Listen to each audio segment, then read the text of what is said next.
Hello and welcome to Friday Live. I am Amanda Farmer and I am going out to the Your Strata Property Facebook page. That'll do.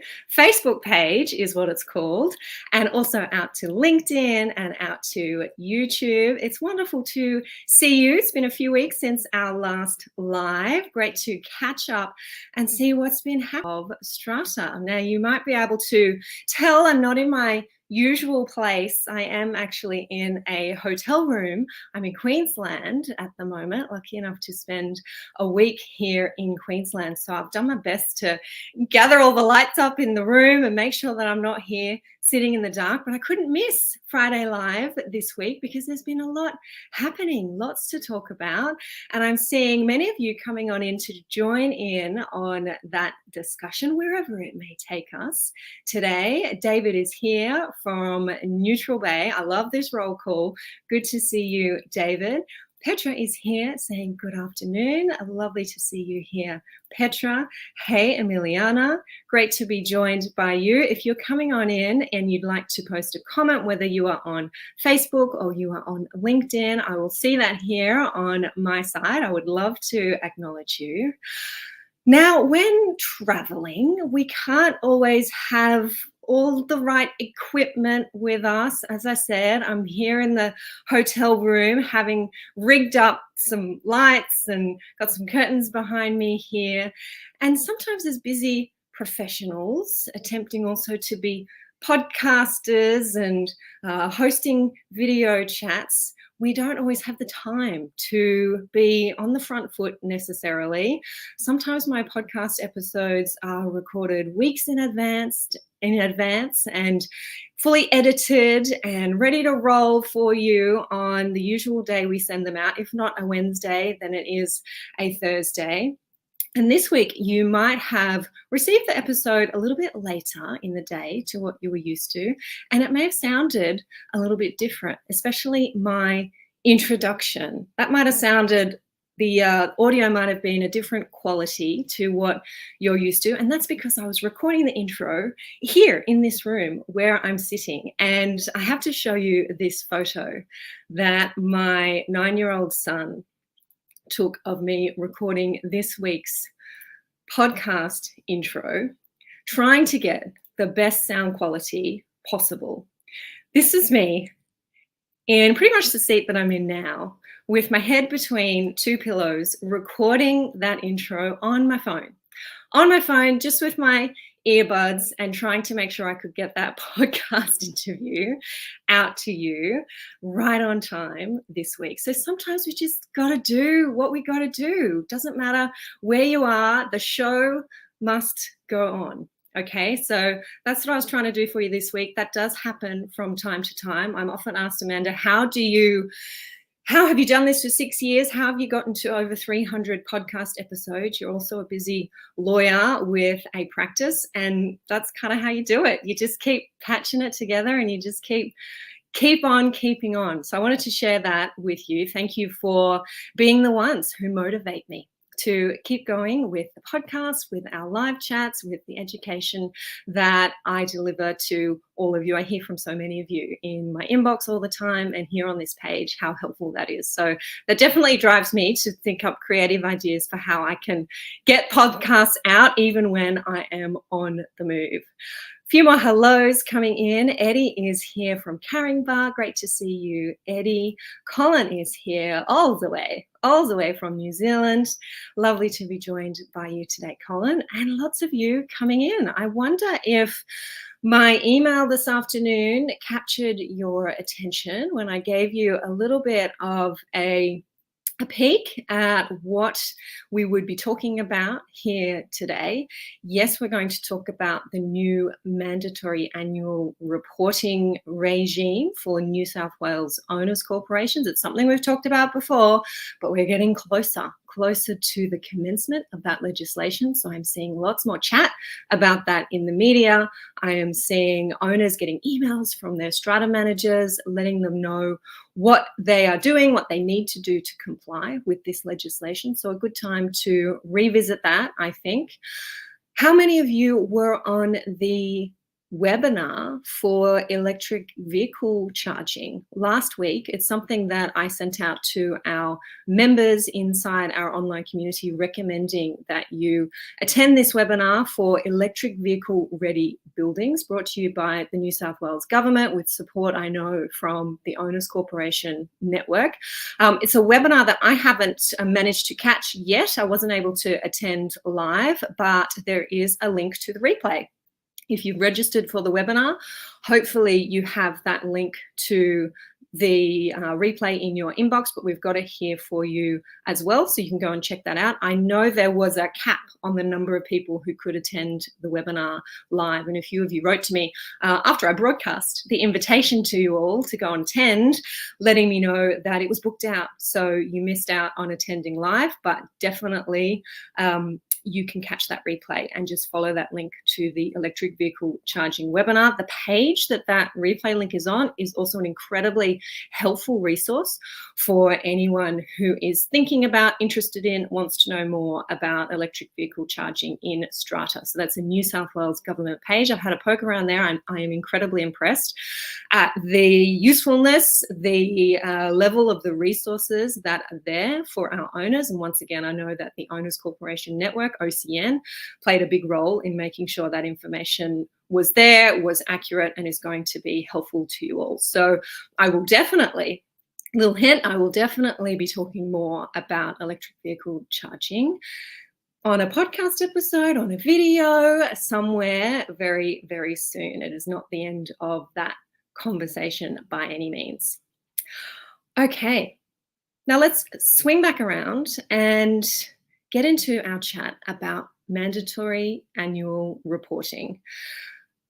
Article in the Australian Financial Review last week titled Resignation Fears as Strata Scheme Contact Details Exposed, written by Jimmy Thompson, who's writing every week in that column about Strata issues, previous podcast guest, present on our live chats, live chat guest. I have a lot of respect for Jimmy, and that article caught my attention. We do have a link to the article. If you haven't managed to check it out, we'll pop it here in the comments. But Jimmy was writing about some rumors that he'd heard, some comments from Strata managers in particular, that Strata committee members were promising to resign if their personal contact details were going to be made available on our new New South Wales Strata hub.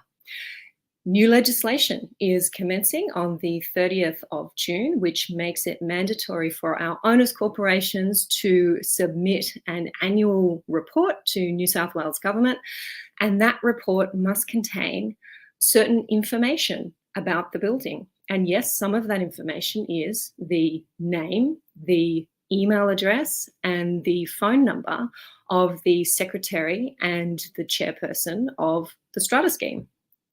Now, this is not the first time that I have spoken about this. There is quite a detailed podcast episode about the mandatory reporting legislation. That's podcast episode number 294. We'll put a link here in the comments for you.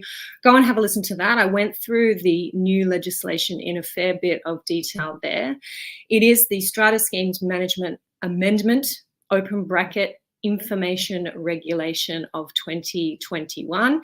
It was made towards the end of last year, I think around October last year. I was talking about it. I was talking about it here on a live, but not set to commence until the 30th of June this year. I might take you over, first of all, to just have a quick review of that piece of legislation. I can see those extra hellos coming on in. Oh, lots of them there. Hey, Sue. Hey, Michelle. Hey, Joe. Hi there, Henry. Jacqueline. Good to see you. Hey, Jeff. Good to see you. Alrighty, so I'm going to just share with you. Yes, I do have it here on my screen for you. This is the legislation that we're talking about. It is New South Wales. Just be very clear that it is New South Wales legislation, the Strata Schemes Management Amendment Information Regulation of 2021. Pretty straightforward. The regulation commences on the 30th of June. And here are the new sections that are going to be inserted into the Strata Schemes Management Regulation. The owner's corporation is required to give information about the strata scheme to the secretary. Now that's the secretary of the Department of Fair Trading, not the secretary in your strata scheme. So we're having to give this information to the New South Wales government with the intention that it is going to be put onto what we're calling the Strata Hub, a new online platform where we can collate and access some of the information about our strata schemes. We're just commencing that process, which has been championed by Minister Victor Dominello here in New South Wales. And in order to kick off that process, we've got to start collecting this information about owners' corporations. So there's some dates here about when you need to be submitting that information. You can have a read of that, generally by the 30th of September 2022, if it's the first annual general meeting for your owners' corporation, and otherwise within 3 months of after the first annual general meeting of your owners' corporation, and then 3 months after each subsequent annual general meeting. There's a penalty if this doesn't happen, and that's why your strata managers are writing to you saying, hey guys, we need to pay attention to this. We need to start collecting this information and submitting it in line with these timeframes. Now, here is the important part of this legislation for the purpose of our discussion about what exactly is going to be provided. Some fairly standard stuff: strata plan number, date of registration of the strata plan. If you're in a community scheme, some information about the community plan, the address, the number of lots, the lots that are used for particular purposes. Now, I'm going through this quickly because there is more detailed information in the podcast episode that you can see linked here. If you've got a neighbours rating, what that is. Now have a look at Part M here. The following details of the Secretary of the Owners Corporation: their full name, their phone number, and their email address. The following details of the Chairperson of the Owners Corporation: their full name, phone number, and email address. If there's a strata manager, their details. If there's a building manager, their details. And the details of an emergency contact person for the strata scheme. Now, this is a section here that Jimmy was writing about in his article. These are personal details, personal contact details for members to office bearers of the committee that are going to have to be submitted with the annual report. What is the government going to do with that information? Well, what this legislation says at the moment, and I'll just scroll down quickly, it does set out what the secretary, what the government is going to do with that information and what can be publicly disclosed and what can only be disclosed to certain people. Now, take my word for it that this reference to the subclauses in the legislation here includes a reference to this information about strata secretaries and strata chairpeople.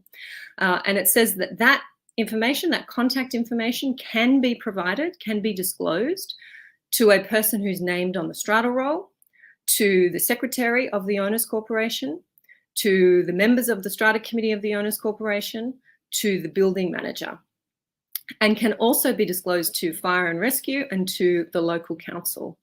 So those are the people to whom your personal contact details may be disclosed. It's not to everyone, it's not to the public. And some of the comments that I've seen coming through after reading and posting this article is that there was a concern that this information would be publicly available. That's not what is proposed for the contact details of the secretary and of the chairperson.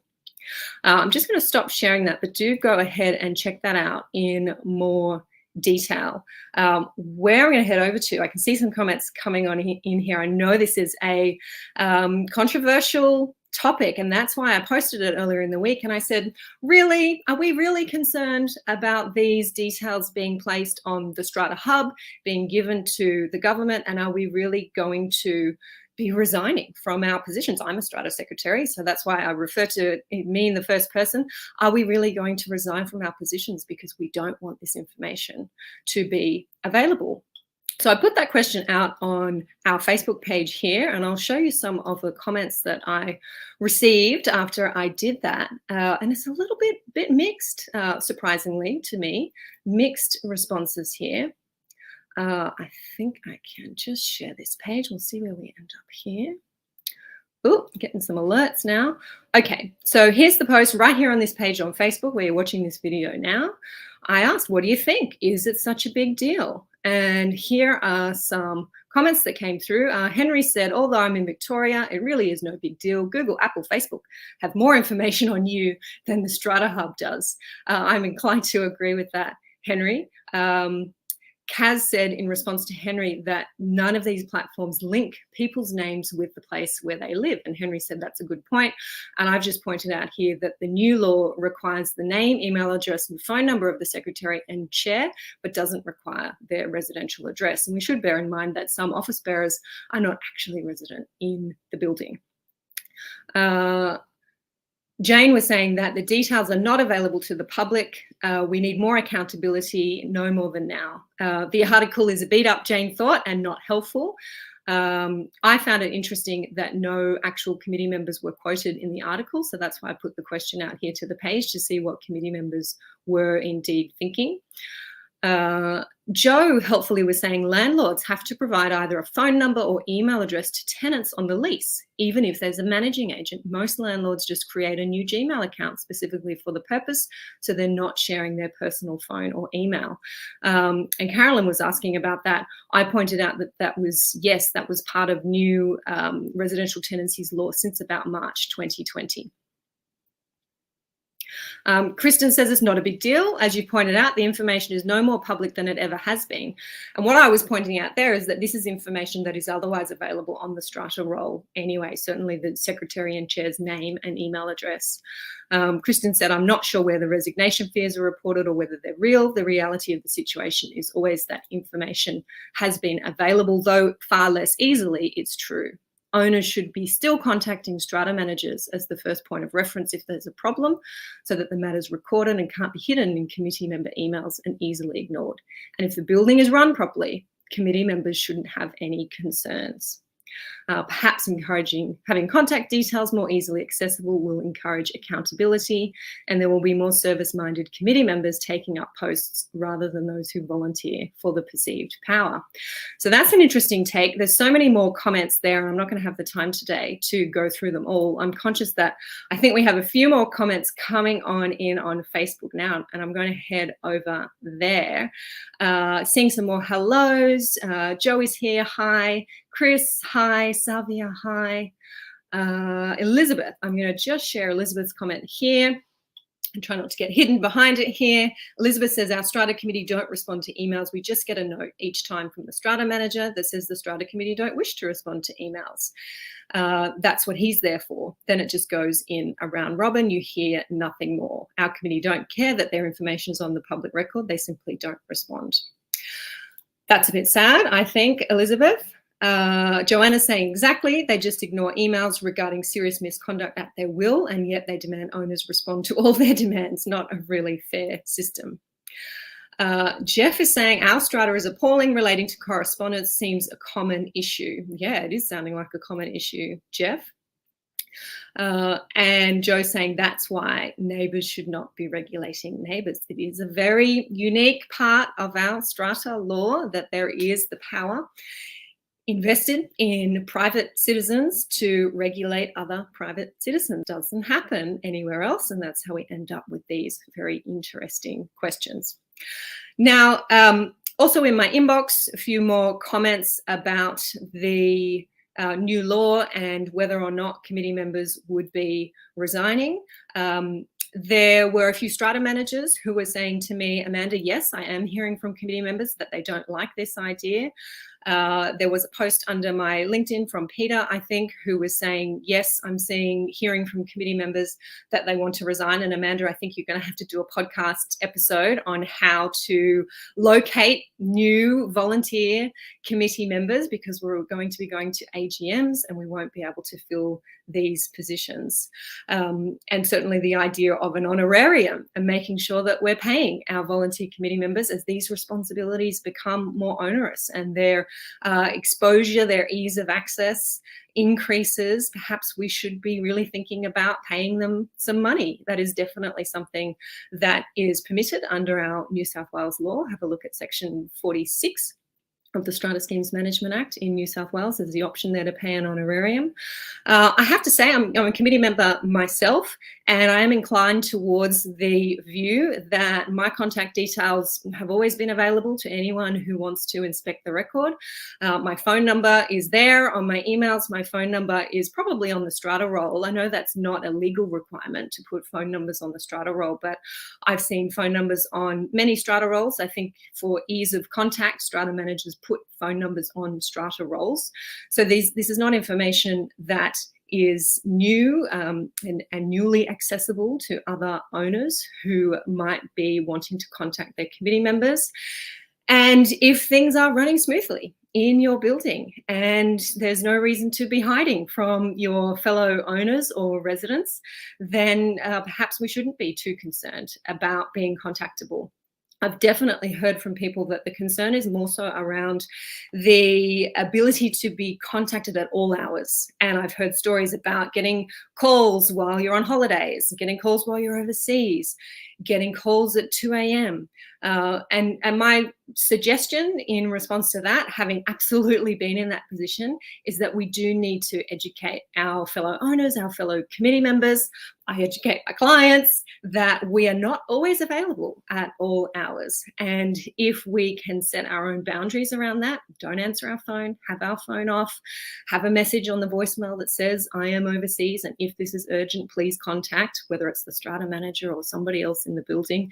Having those systems in place, I think we really need to do that in the modern day, because it's just so easy for us to be contacted all the time, whether we're a committee member or whether we're not.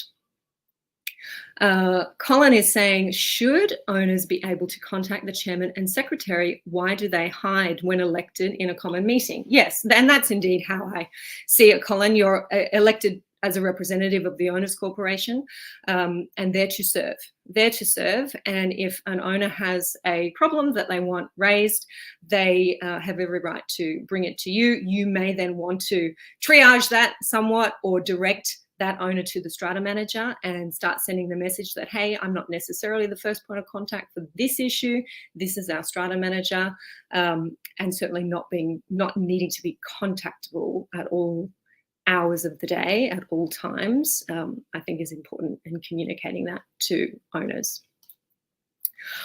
Okie dokie, so lots of conversation there, and many of you probably waiting here with bated breath for our special guest today. I'm going to bring her in very, very soon. I just want to make sure I've covered off what I wanted to hear about our mandatory annual reporting. I have chatted about this as I said, in a podcast and also in one of these live videos.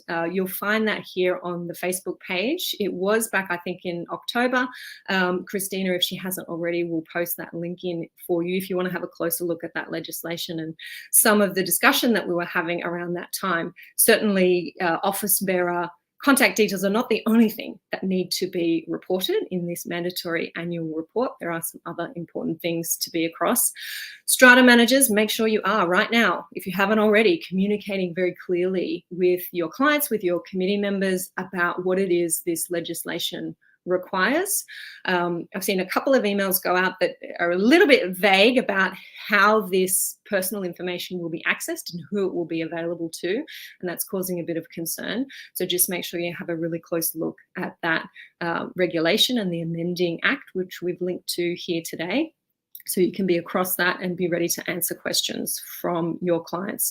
And let's focus on the positives here. This is our government engaging with us, finally engaging with the Strata sector, wanting to find out more about who lives in Strata, what our needs are, asking questions like, what's the balance of the Capital Works Fund? That is a figure that needs to be reported annually now. I'm fascinated to see what's going to be done with that data, especially when the bulk of the work that I do these days revolves around repair and maintenance issues and repair and maintenance complaints. So if we're having a look at the funds that owners corporations are carrying in their bank accounts for dealing with those issues, I think maybe we're heading in the direction of starting to think about that problem and perhaps trying to address it.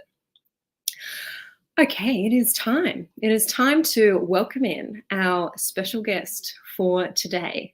She is indeed Caroline McConnachie. Now, Caroline is the General Manager of remedial specialist MaxBuild. She's also an alternate board member of SCA New South Wales and the president of the ACRA New South Wales sub-branch. In her executive board member role at ACRA, which is the Australasian Concrete Repair and Remedial Building Association, she has championed the remedial industry with the Office of the Building Commissioner and the Strata community, including producing an interactive course on remedial waterproofing. She's also a research partner on a major 3-year study into the redesign of aging apartment buildings for strata owners. Welcoming in right now, Caroline McConnachie. Thank you for having me, Amanda. It's great to be here and really fascinating to hear all the comments before about what's happening in the strata community. I mean, we're definitely shaping more towards becoming, we're managing businesses. That's definitely the direction we look like we're going in. And then cleaning up all those issues around communication and the etiquette and boundaries. There's a lot going on. Yes, indeed. And that is why I say I love this space. And I have a feeling you might be the same. Strata remedial work, am I right that that's your area of specialty within MaxBuild? Yes, we primarily do strata works. Yes. And you sit on the board of ACRA. Can you explain for us what ACRA is? I've said that so many times this week, in our podcast and in my podcast intro. What's ACRA all about? Well, we really represent all the consultants and contractors and suppliers and a few asset owners in the remedial space. To become a corporate member of it, you have to go through a peer review. You have to have been in the industry for a minimum of 5 years as well. So it creates, there's a degree of quality that you have to meet to be an ACRA member. What we do is we do major repairs of existing buildings, but we also do civil, not me, but so bridges and roads, all of those things are covered off under remediation too. Remediation is we look at repairing old buildings, so we renew their lifespan, or we look at defects in new buildings and rectifying those defects that are happening in our new construction space. So we really cover both ends of the spectrum of construction. And in our podcast chat this week, we were also joined by Peter Johnson and Graham Vile, and we talked a bit about how remedial works in strata are different to, first of all, to original building works, construction works, and also all of the different aspects you have to take into account when working in a full residential apartment building. Can you speak a little bit to that? Yes, we really are a service provider. We're a customer-facing part of construction. That's how I look at it. We have to, when we're going into people's homes, we have to act like guests. But we then have the whole stakeholder management piece that you just don't have in new construction, because we have multiple stakeholders. We have our residents, they can be owners, they can be tenants. We've got property managers, we've got building managers, we've got strata managers. The list goes on. There are so what I'm trying to say is that communication is key in our area of construction. Definitely.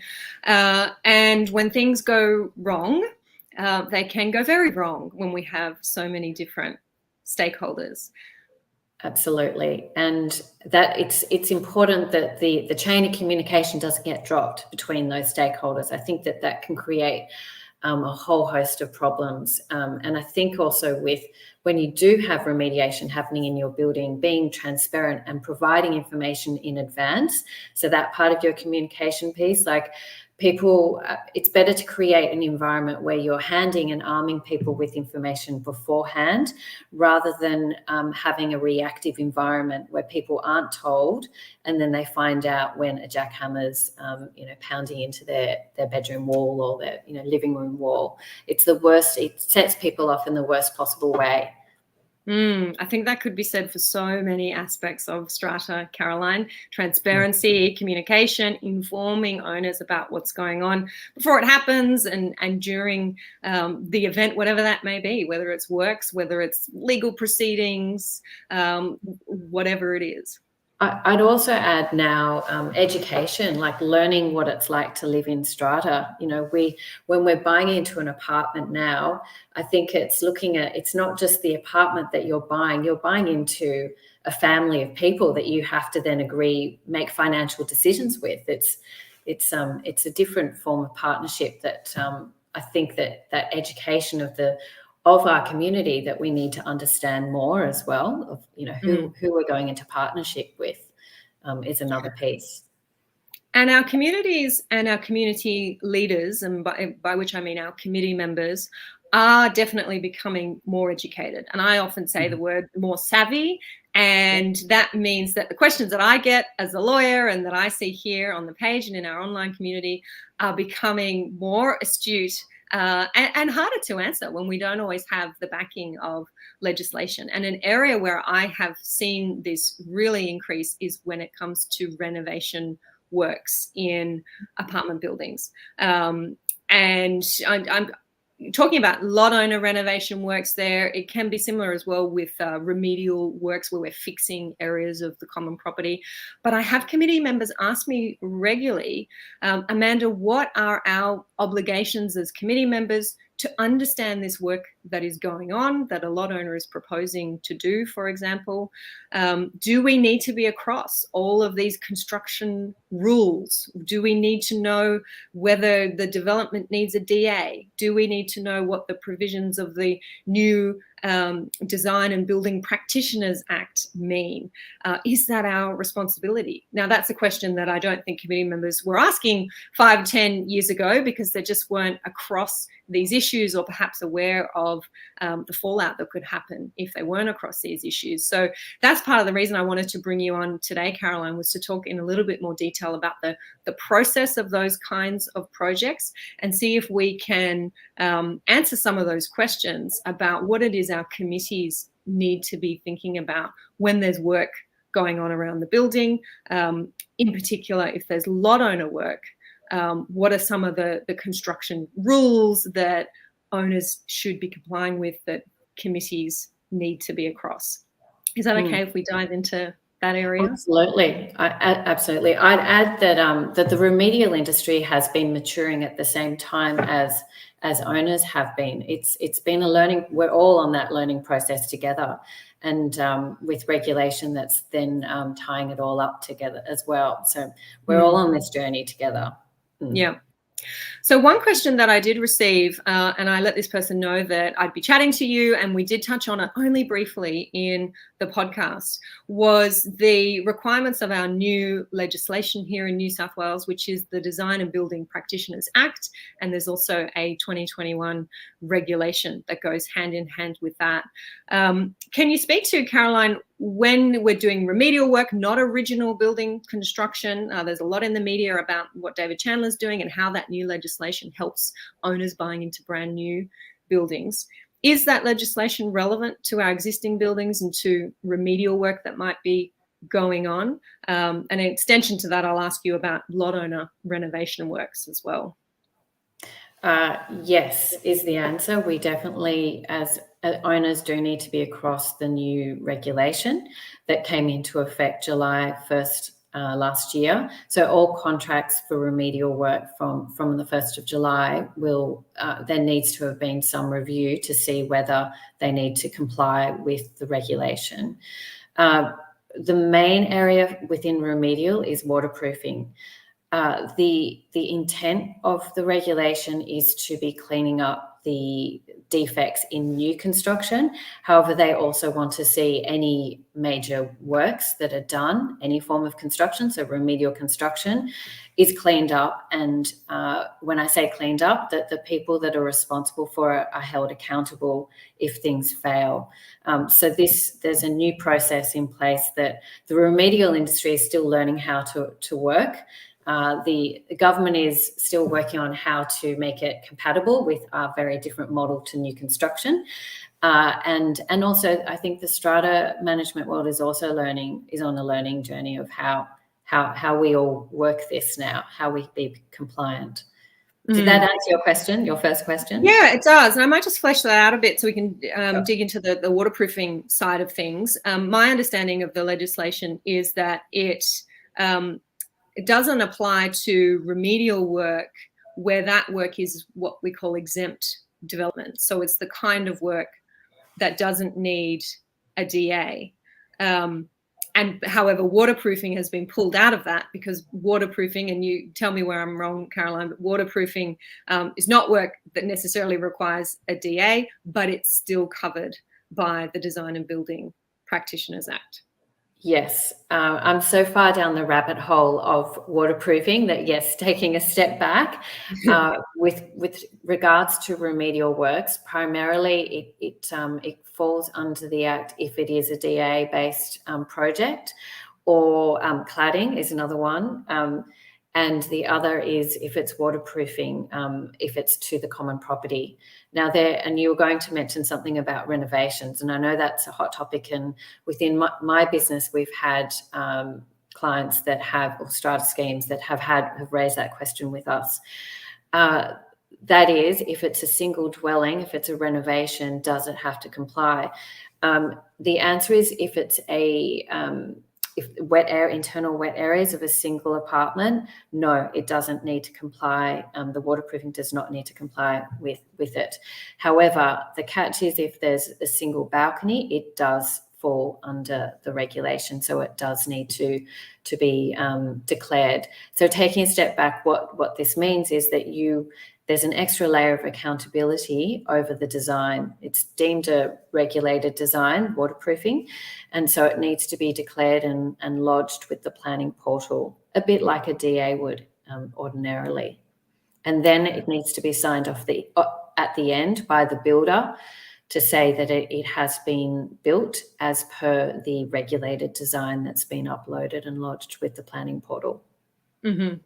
So if our viewers remember only one thing today from our chat, it is that if work is being done on the property that requires a DA, that involves external waterproofing of balconies, waterproofing of the common rooftop, or involves cladding, then some little alarm bells should be going off saying Design and Building Practitioners Act, Design and Building Practitioners Act. That is likely to apply, and what do we need to do to make sure we comply with those provisions? And that is about getting the right person for the job, who is qualified, who can produce these designs, and who maybe, if they're the same person, can sign off on the work at the end. I would say from a practical point as well that you cannot now engage a waterproofer directly to do waterproofing works. That is now a very practical impact of the regulation, unless it is a renovation, a single lot renovation. Very, very good point. And is that because that person doesn't have the required qualification under the Act? That's right. So they need to be a building practitioner, and sorry, I should qualify that. The waterproofer must have a builder's license to be eligible to be a building practitioner. If they're not have a building license, then they cannot declare and lodge the final declaration to government. So I think that's a major new piece, that then there is now someone that needs to sit over the top, which would be a remedial contractor essentially, who does have that license. And we did talk in our podcast chat, which was released yesterday, about the role of the consultant, Graham Vile and Peter Johnson, sitting in those seats, and plenty of other very well qualified strata remedial consultants in our space, which we're lucky to have, and the benefits we talked about of having those people involved to be able to make sure you're getting the right supervision and the right sign off, the right certificates, and someone who's able to help you navigate through what is becoming an increasingly complex regulatory system. This legislation's been around for almost a year in force, and I think we're only just now starting to see committees ask the questions. Do we need to comply with this? Does it apply to the work we're doing? And contractors going, oh, hang on a sec, I'm not sure I can actually do this work. And another question that's been asked by owners, is there a price component or threshold to this? There isn't. So that is actually throwing up some issues for with government when there are. No, I'm going to take a step back. What I'm trying to say is that what we're finding is that you can't now do a stopgap design to stop consequential damage caused by waterproofing under the new legislation. We are working, and as I said, we're all maturing. One of the things we're working with government is about, well, how do we address, if there aren't the funds to do the major works at this point, how can we create some kind of loss mitigation or stopgap until those funds are available and you know, everything's been agreed to using due process. So there are some aspects that are still being ironed out. The other thing that's being ironed out, and potentially why you haven't, owners haven't got their heads around it, is the remedial industry hasn't entirely got its head around it either. And so there's, you know, it's a ripple effect. We've only just recently been provided with access to the portal in a way that new construction can use it. Remedial works, there wasn't an avenue within the portal for us to upload our design. So we've been emailing up for almost a year our design declaration. So we're all in it together, but obviously it creates a degree of exposure and, you know, to liability. So we're all working on it.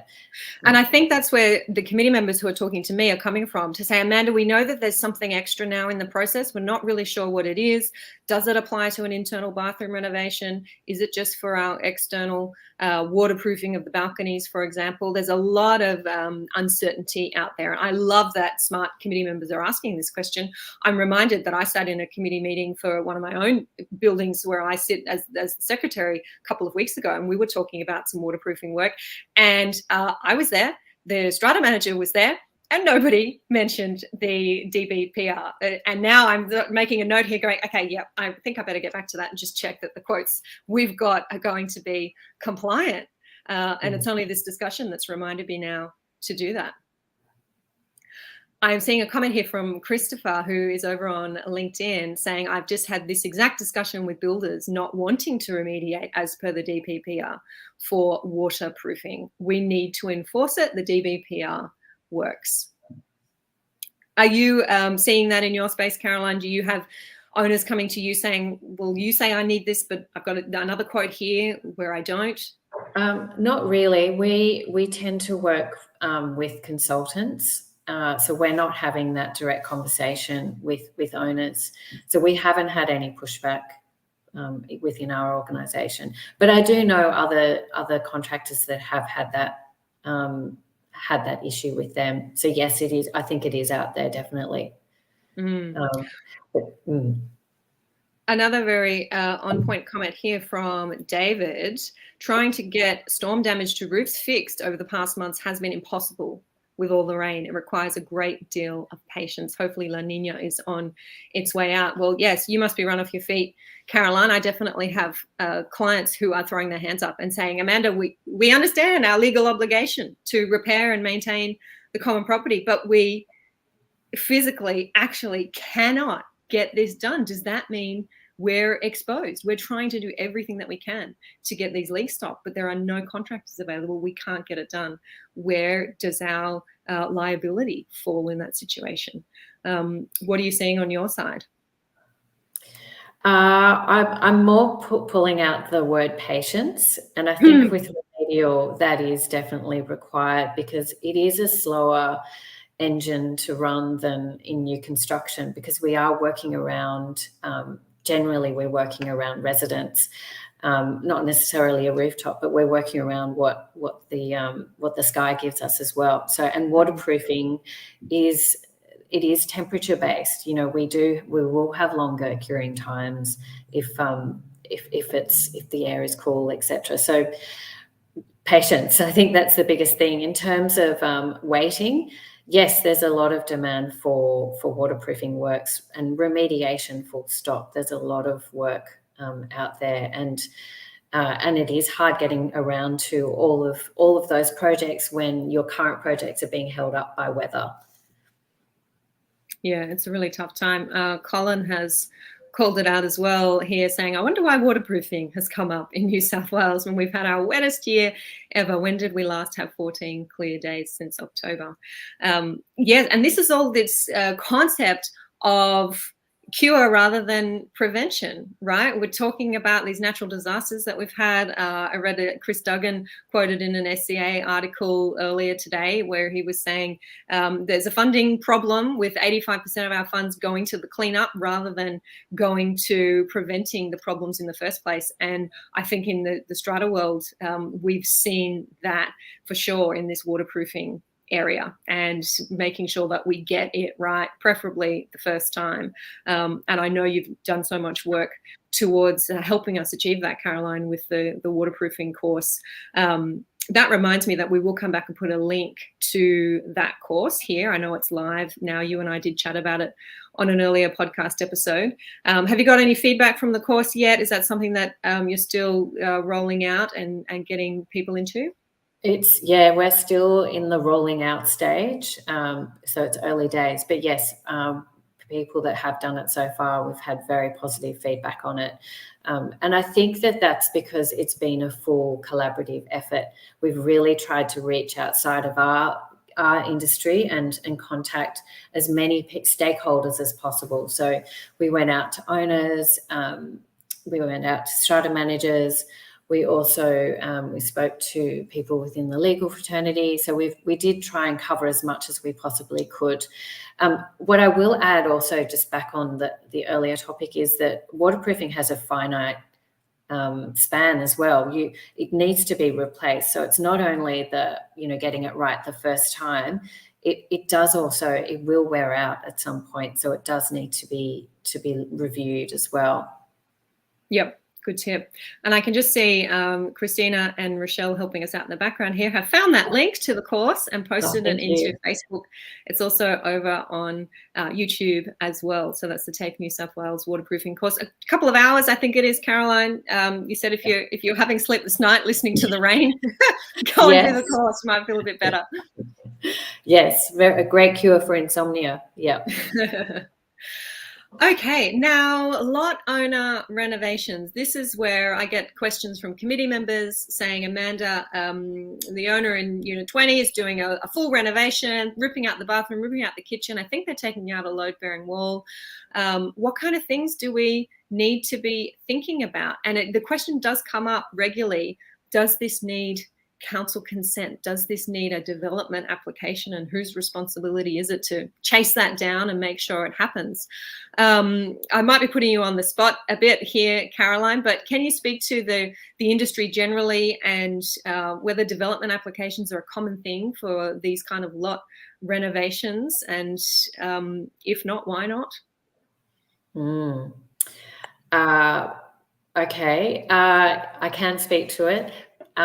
We don't find that there are a lot of DAs put in for renovations that include any changes to load-bearing walls. But whether that's correct there's grey area around that. So I would always say, please seek legal advice on that. Why has it been that way? Well, remedial has been a little bit invisible in terms of governance to date. And again, I think coming back to that theme of, we're maturing, government is now very much seeing us, and I think very much seeing the strata community at large as well, with all of the new changes that have come into play, the Strata Hub, the new the recommendation, the Strata Schemes Management Act, and the new recommendations, amendments that you talked about. I think there's a lot of focus now on our community, and remediation is part of that as well. So we will see some more attention given to clearing up exactly what is an exempt development. at the moment things have been assumed to be in that space that potentially shouldn't be. When I am helping owners corporations to draft bylaws to permit owners to carry out renovation works, my standard form bylaws, as many other strata lawyers' standard form bylaws do have a clause that says if a development application needs to be lodged with council, then it should be lodged and development consent obtained and provided to the strata committee before the work commences. That's all well and good, and it's important to have that clause. But where I see the potential for conflict, and where I have seen conflict, is where the lot owner says, no, even though I'm pulling out a load-bearing wall, I'm told that it's exempt development, I don't need a DA, and the committee is saying, well, what do we know? What do we know? We're not contractors, we're not planning lawyers, we're not the council, we're not certifiers. We don't have the expertise to be able to test what the owner is telling us. So what should we do? And in that situation, I say, well, perhaps you'll get an easy answer if you simply ring the local council and let them know what it is that's happening in the apartment, and you should have that clear scope of work from the owner, and ask the council if a development application is needed. Every council is different, different planning instruments apply, so you should be cautioned against taking a general approach. But I do suggest that to committees who are a bit confused about what they're being told by owners. And certainly if the owner can provide some confirmation, some evidence, some expert advice from a certifier or someone who is familiar with the planning instruments that apply to say, yes, this is what I need, this is what I don't need, and this is how I've met the requirements of the bylaw. Drafting that into your bylaws to say that the onus is on the lot owner to prove that they are compliant with the relevant planning laws. That might be a good idea. That's just my stream of consciousness on the issue there, Caroline. Seeing as you said that our owners should be getting legal advice, I thought I'd better jump in there. Yeah, there are a whole lot of grey areas, I think, is, the more we delve and the more the more educated we become, the more questions we ask. Yes, indeed. A few comments here on that topic. Sean is saying, hello, Sean. I don't think I said hello to you. Snuck in there. A certifier should be able to advise on which consents, if any, are required for the works. So, yep, that is a good tip there. And on that note, this all costs money as well. So your bylaws should be including clauses that allow the owners corporation to have their costs of engaging in this exercise covered by the lot owner who is doing the work and who's going to benefit from having the work done. So it just tells you the importance of having a really tightly drafted bylaw for this kind of work. Another comment, I think, Layla's saying, isn't that common sense to ring council? I hope so, Layla. Some councils are more forthcoming with information than others. Caroline probably knows about that as well. It depends on the council. And Sean's saying councils tend to say, get a certifier, as an owner who's done a DA required work has done. Yep. And getting an owner to confirm consents, just like whether engineering is required, is sensible. And I wonder if this, just to put a cat amongst the pigeons here, I wonder if this querying of what owners are doing and what they're saying they're doing and the reports that they've got is kind of a sign of our, yes, our maybe more educated, more mature sector, but also people not trusting each other the way that they used to, being more risk averse, concerned about exposure to liability. If an engineering report is produced, I know it's not that uncommon for some buildings to say, we're going to get our own engineer to check that. Some buildings just have a blanket policy that that's what they do. And I have to say, those are probably, in my experience, buildings that have been burnt before from non-compliant renovations that have then impacted the common property. I've done a lot of talking on that, Caroline. Did you want to jump in with anything? No, we're getting philosophical now. I'm just wondering, how do we build that trust? You know, agree that trust piece, and often it is when that's been broken when we've been burnt. That's when the guards go up. And, you know, there's now, you know, the mandatory reporting. Like, there is this sense of exposure. We've got to run it like a business. So we've got to be less trusting and looking at the fine print. I think that's kind of where we're heading. But how we build that trust, what you do, that's building trust, that's building community. Thank you.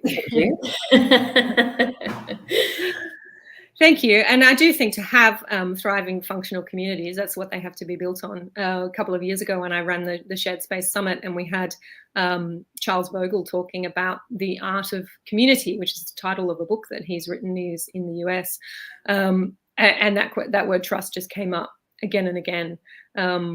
And it's hard when you're constantly dealing with remedial works projects, so communities in turmoil perhaps, and I'm dealing with legal issues, once again, communities in conflict. It's hard to identify those communities that are working really well, because they have a great basis for trust and good leaders in their community that are protecting those around them, and it's all working well. I hope that's still the majority of communities. It's hard for us to see, but I'm sure that's still the majority of communities.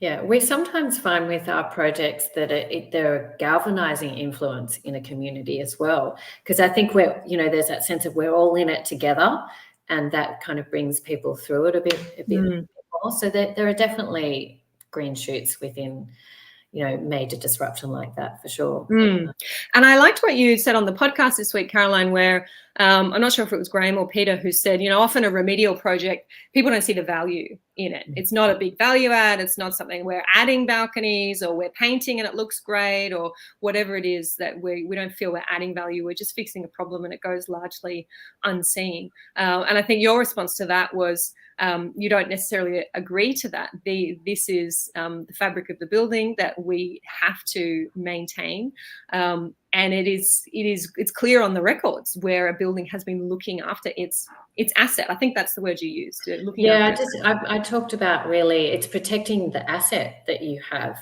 And, you know, no one wants their asset to reduce in value. And essentially, by ignoring and neglecting maintenance, you're heading down the path of your asset losing value, or not keeping up with what it really could be within its market. So, I think it needs to be resold what remedial is. I mean, I know, to me, it feels like buying a vacuum cleaner. It's not a great way for me. I don't enjoy spending money on a vacuum cleaner. And I feel that with remedial, it's the same thing. Like, we don't want to spend for the common good, but it's not just the common good. It's actually your own asset that you're protecting. So I think if we flip it, and I don't know what the opposite of a vacuum cleaner is, I'll have to work on that one. But I think